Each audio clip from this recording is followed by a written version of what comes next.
Okay, just want to cover a quick Nano Cut conversion on a 2511.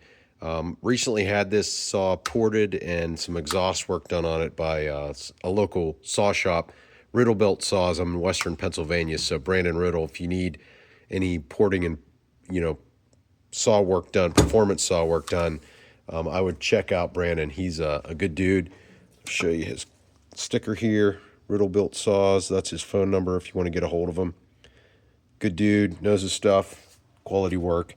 So onto the Nano Cut conversion.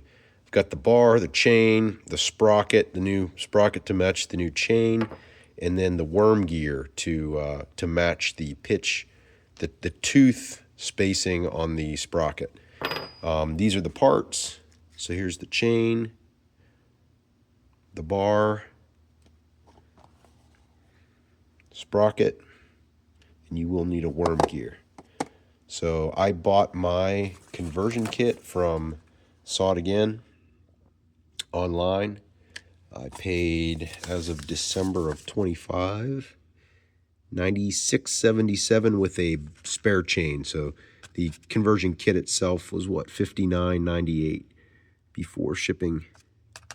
But I did pick up a spare chain. Nano Cuts are hard to find around here, so but the Oregon comes as a kit. So this is the entire Nano Cut kit. Chain, the whole bit, sprocket and whatnot. So I'll move this aside and we'll get into the work portion of this. I got a speed square here. I don't have a fancy tripod. I'm not exactly a successful YouTuber here, so, but hopefully this helps somebody out and is provides a bit of value to somebody. So to start this process off, 1/2-inch socket, ratchet. You're going to need an impact of some sort. I've got a Milwaukee 3/8 impact here, and then a straight screwdriver for your tensioner. So loosen off your tensioner, make your life a little easier putting the cover back on later, and then back off your 1/2-inch cover nut, and then remove the cover. So spin this nut all the way off, pop the cover off, and then you can take two ways to do this. You can take your chain off now, which I typically do. It's a little harder because you've got to kind of fight the tension of the chain on the sprocket. It's not that bad, but it does fight you a little bit. And then you can roll the chain off the back, or you can buzz this clutch off and take it all off as one piece. I prefer to do it that way. Dealer choice. So now, get the clutch off. Whoops. Now, the important part right now, if you hear nothing from this video, righty-loosey, lefty-tighty. So put your impact in tightening with righty clockwise, then buzz this off. So there's your clutch. Next, you'll have your washer.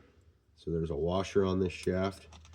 Take your washer off, and then the sprocket's going to come off. Now there's a bearing in here, so it did come out. It came out with the sprocket. You can see it in there. Sometimes it'll stay on the crank, and if it stays on the crank, that's cool. Leave it there and pull it off with your fingers. If not, push the bearing out of your old sprocket. So there's our bearing, and it's got some grease on it, but good practice. Just give her another little squirt of grease while it's out. Okay, set that aside. And now the final old part that has to come out, you might be able to get it with your fingers, is this worm gear. See it spinning around on the crank there? Make sure you can see, yeah. So there's two nubs on it that interface with the teeth. And you can see the back of the sprocket, the voids between the teeth are opposite of each other. And this worm gear has these nubs opposite of each other. There's only 2 of them on the stock worm gear. If you can get that started, and then grab yourself a pick. If you can sneak it behind the worm gear, that'll help pull that off. So as you can see, there's those 2 nubs, and they interface with the teeth on the sprocket, right? So the sprocket drives that worm gear. And the new one has what, seven teeth on it, because the new sprocket, the way the pitch of this gear is, the void on one tooth is lined up with a tooth on the other, so this will not mesh. So toss the old worm gear and clutch or gear aside. So this is the new worm gear that slides on the crank. Next, we need our bearing, our freshly greased bearing. Slide that on there. New sprocket goes on. Make sure it meshes with the worm gear correctly, meaning the teeth aren't sitting on top of the gear, the worm gear teeth. The metal teeth on the sprocket are not sitting on top of the worm gear. Just make sure they're meshed correctly. Washer goes on. Oop. Oh no.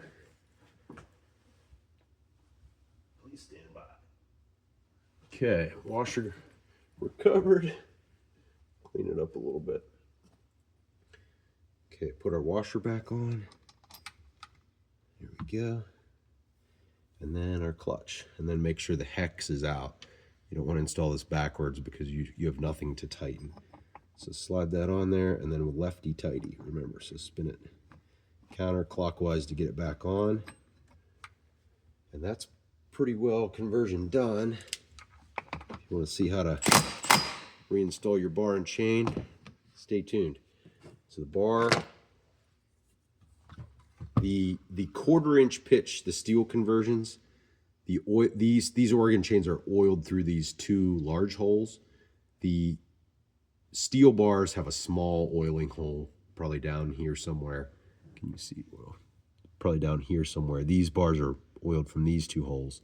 So the steel bar requires a couple additional holes drilled. These Oregon Speed Cut Nanos do not. They can go on just the way they come. So we'll slide the bar in, then we'll take our Nano Cut chain, make sure it's going the right direction. Cutters forward on top.